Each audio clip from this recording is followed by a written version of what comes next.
लाडकी बहीण योजनेसाठी आदिवासी विभागाचा 335 कोटी आणि सामाजिक न्याय विभागाचा 410 कोटी रुपये निधी महिला बालविकास विभागाला वर्ग. जितेंद्र आव्हाड यांचा एक्स पोस्ट करत दावा. मागासवर्गीयांच्या हक्काचे ओरबाडून खाण्याची सवय, आव्हाड यांची टीका. लाडक्या बहिणींचा हप्ता द्यायला सरकारने आदिवासींच्या वाट्याचे पैसे पळवले, अंबादास दानवेंचा दावा. आदिवासी विभागाच्या वाट्याचे एकूण 746 कोटी रुपये सरकारने खेचून नेले, दानवेंचा आरोप. सामाजिक न्याय विभागाचा निधी लाडक्या बहिणींना दिल्यामुळे मंत्री संजय शिरसाट अर्थ खात्यावरती संतापले. निधी कायद्यानुसार वळवता येत नाही, अर्थ खात्यामध्ये शकुनी महाभाग बसलेत, डोकं जास्त चालवतात, शिरसाट यांचा संताप. अजित पवारांकडून मुख्यमंत्री बनण्याची इच्छा व्यक्त. मुख्यमंत्री होण्याची इच्छा पण संधी मिळाली नाही. एक दिवस नक्की मुख्यमंत्री होईन. एका कार्यक्रमामध्ये अजितदादांचा मुख्यमंत्रीपदाविषयी भाष्य. अजित पवार हे परमनंट उपमुख्यमंत्री. आमदार परिणय फुके यांची प्रतिक्रिया. राजकीय महत्त्वाकांक्षेसाठी अजितदादा असतील किंवा त्यांच्या पक्षाचे इतर नेते प्रयत्न करणं हे स्वाभाविक, फुकेंचं वक्तव्य. शिंदेच्या शिवसेनेकडून मांद्र्यामधल्या कलानगर परिसरामध्ये बॅनरबाजी. मैत्री धाग्याशी नाही तर मैत्री वाघाशी अशा आशयाचे बॅनर. ठाकरेंना डिवचण्याचा प्रयत्न. पहलगामच्या हल्ल्याचा तपास आता जम्मूपर्यंत पोहोचलाय. एनआयएच्या पथकाकडून जम्मूमध्ये तपास सुरू. कोट भलवाल जेलमध्ये एनआयएचं पथक पोहोचलंय. कारागृहामधल्या कैद्यांकडून निसार अहमद आणि मस्तक हुसेनच्या संदर्भात विचारपूस सुरू आहे. पीओकेमधील दहशतवाद्यांच्या छावण्यांची यादी एबीपी माझाच्या हाती. पाकिस्तानचं लष्कर आणि आयएसआयच्या आशीर्वादानं चालतात छावण्या. बालाकोट, मीरपूर, मंगला, जलालाबाद दहशतवाद्यांचे लॉन्च पॅड्स. पहलगामच्या हल्ल्यामधील दहशतवादी हाशिम मुसा अद्यापही काश्मीरमध्ये. साथीदारांसोबत काश्मीरच्या जंगलामध्ये लपून बसल्याची माहिती. सुरक्षा यंत्रणांकडून शोध सुरू. इंटरनेटशिवाय चालणाऱ्या मोबाईल ॲपचा दहशतवाद्यांकडून वापर. पहलगाम हल्ल्याच्या वेळेला दहशतवाद्यांकडून अल्ट्रा नावाच्या कम्युनिकेशन डिव्हाइसचा वापर. या डिव्हाइसमध्ये मोबाईल आणि रेडिओ सेटचा एकत्रपणे वापर. भारताचा पाकिस्तानला नवीन दणका. पाकिस्तानामधून कोणत्याही मालाची आयात होणार नाही. पाकिस्तानची आर्थिक कोंडी करण्यासाठी भारताचा निर्णय.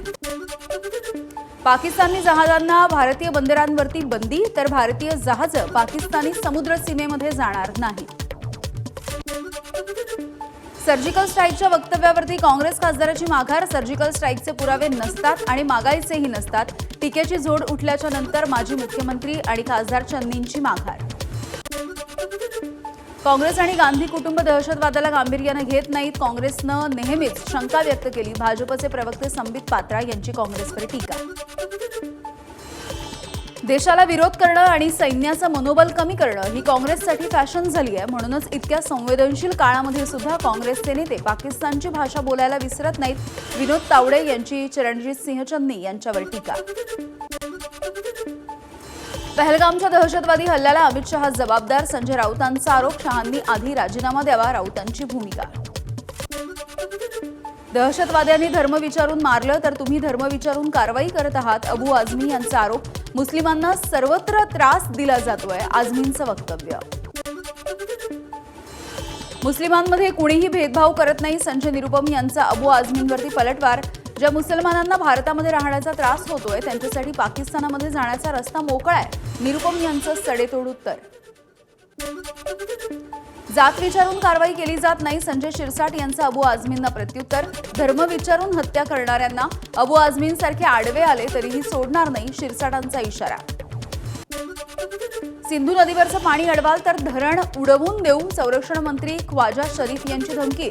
सिंधू पाणी वाटप कराराचा भंग खपवून घेणार नाही, शरीफ यांचा इशारा. युद्ध भयानक आपलेल्या पाकिस्तानला चीनची मदत. चीन 40 रणगाड्यांची पहिली खेप कराचीला पाठवणार, गुप्तचर संस्थांमधल्या सूत्रांची माहिती.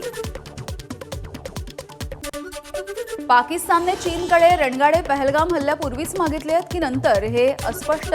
सध्या भारताकडे 4200 तर पाकिस्तानकडे 2600 रणगाडे.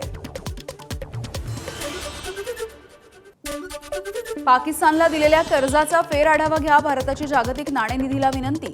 नाणेनिधीनं पाकिस्तानला $7 अब्ज म्हणजे 60,000 कोटींचं कर्ज दिलंय, पण पाकिस्तान हा पैसा लष्करी कामांसाठी वापरत असल्याचा आरोप आहे. गोव्यातल्या शिरगावमधल्या लईराई देवीच्या यात्रेमध्ये चेंगराचेंगरी 7 जणांचा मृत्यू तर 30 जण गंभीररीत्या जखमी. पहाटे 3 वाजता ही घटना घडली आहे.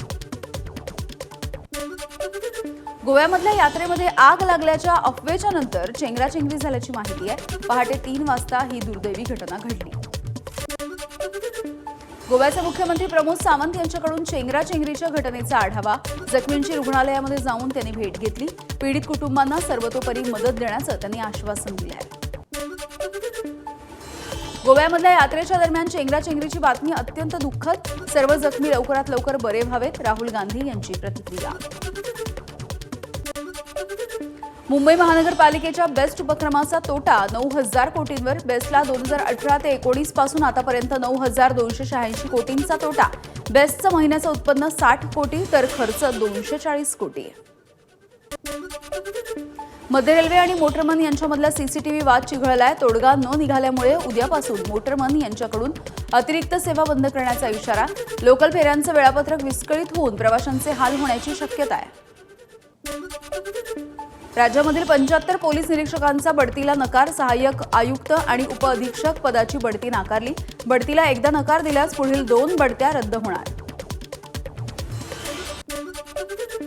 राज्यामध्ये आता नव्या फार्मसी कॉलेजला 5 वर्ष परवानगी मिळणार नाहीये. अस्तित्वात असलेल्या कॉलेजांमध्ये प्रवेश होत नसल्यामुळे हा निर्णय घेण्यात आलाय.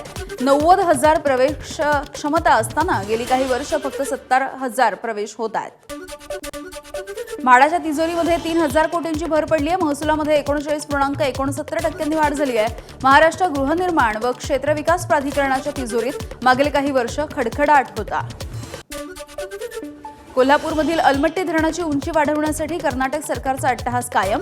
केंद्र सरकारकडे म्हणणे मांडण्यासाठी वकील आणि जलतज्ज्ञांची मोठी फौज. पुण्यामधल्या काही भागामध्ये पाणी कपात लागू. कात्रज, आंबेगाव, धायरी, सिंहगड रस्ता या परिसरामध्ये आता आठवड्यांमधून 1 दिवस पाणी बंद ठेवलं जाणार. शहरामध्ये पाण्याची मागणी 25% अधिक वाढली आहे. पुण्यामधील पाणी कपातीच्या विरोधामध्ये नागरिकांचा संताप. महानगरपालिकेचा नियोजन शून्य कारभार असल्याचा नागरिकांचा आरोप. सरपंच संतोष देशमुख यांच्या बहीण प्रियंका चौधरी विठुरायाच्या चरणी. भावाला न्याय मिळेपर्यंत चप्पल न घालण्याचा प्रियंका चौधरींचा निर्धार. सरकारकडून न्याय मिळत नसल्याची व्यक्त केली खंत. कोल्हापूरच्या पन्हाळगडाचं नाव युनेस्कोच्या जागतिक वारसा स्थळाच्या यादीमध्ये समाविष्ट करण्यासाठी हालचाली सुरू झाल्या. मात्र स्थानिकांचा विरोध आहे. प्रशासनाकडून स्थानिकांची समजूत काढण्याचा प्रयत्न.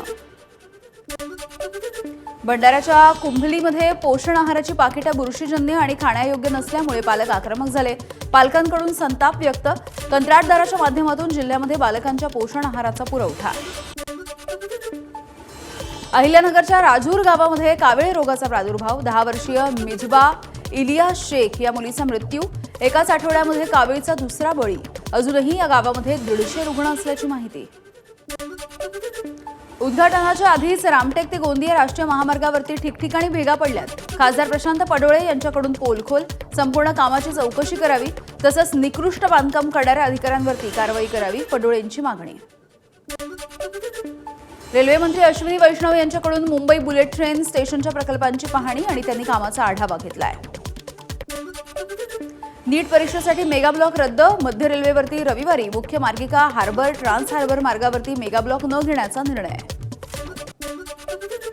तर पश्चिम रेल्वेवरती आज रात्रकालीन ब्लॉक. सांताक्रूज आणि चर्चगेटच्या दरम्यान जलद मार्गावरच्या गाड्या या धीम्या मार्गावरून चालवल्या जाणार आहेत.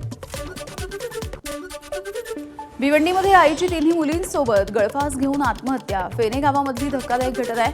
पती रात्रपाळीसाठी गेल्याच्या नंतर पत्नीनं हे टोकाचं पाऊल उचललं. तर आत्महत्येला कोणालाही जबाबदार धरू नये अशी चिठ्ठी घटनास्थळी सापडली आहे. पुण्यामधल्या नवले ब्रिजवरती मर्सिडीज कारनं दुचाकीस्वाराला उडवलंय. अपघातामध्ये एकाचा मृत्यू तर 1 जण गंभीररीत्या जखमी. 2 कार चालकांना अटक. आरोपी मद्यधुंद अवस्थेमध्ये कार चालवत असल्याचा स्थानिकांचा दावा. नाशिकमध्ये पेट्रोल पंपावरती तरुणावरती टोळक्यानं हल्ला केला. यामध्ये तरुण गंभीररीत्या जखमी. म्हसरूळ पोलीस ठाणे परिसरामधली घटना आहे. पूर्ववैमनस्यामधून हा हल्ला झाला असा पोलिसांना संशय आहे. घटना सीसीटीव्हीमध्ये कैद झाली आहे. निवृत्त जवानाने किरकोळ कारणावरून शेजारच्या महिलेला शिवीगाळ करत मारहाण केली. बीडच्या शिवाजीनगर पोलीस ठाण्यामध्ये निवृत्त फौजीसह त्याच्या पत्नीवरती गुन्हा दाखल झालेला आहे. सोलापूरमध्ये पाण्याची टाकी साफ करत असताना 2 कामगारांचा श्वास गुदमरून मृत्यू. मृतदेह ताब्यात घेण्यासाठी नातेवाईकांचा नकार. संबंधितांवरती कारवाई करून नुकसान भरपाई देण्याचीही मागणी. बीड जिल्ह्यामध्ये ऑनलाईन फसवणुकींच्या तक्रारीमध्ये दिवसेंदिवस वाढ होतीये. 2024 मध्ये 9,39,00,000 रुपयांची ऑनलाईन फसवणूक. या प्रकरणामध्ये एकूण 90 गुन्हे सायबर पोलीस ठाण्यामध्ये दाखल. गडचिरोलीमध्ये वडिलांची हत्या करून मुलानं मित्राच्या मदतीनं मृतदेह जंगलामध्ये फेकला. त्यानंतर वडील बेपत्ता असल्याची पोलिसांमध्ये तक्रार केली. पोलिसांच्या सखोल चौकशीने हा प्रकार उघडकीस आलाय. पैशांच्या वादामधून ही हत्या झाली होती. ज्ञानराधा मल्टीस्टेटमधील आर्थिक फसवणुकीच्या गुन्ह्यामधील आरोपी सुरेश कुटे धाराशिव पोलिसांच्या ताब्यात. आतापर्यंत मल्टीस्टेटच्या माध्यमातून 80 लाखांच्या फसवणुकीची तक्रार. फसवणुकीचा आकडा आणखी वाढण्याची शक्यता. नांदेडच्या मेणका शिवारामध्ये कालव्यामध्ये वाहून गेलेल्या युवकाचा मृतदेह सापडलाय. उमरी शिवारामधल्या सिंधी गावाजवळ हा मृतदेह सापडला. एबीपी माझा, उघडा डोळे बघा नीट.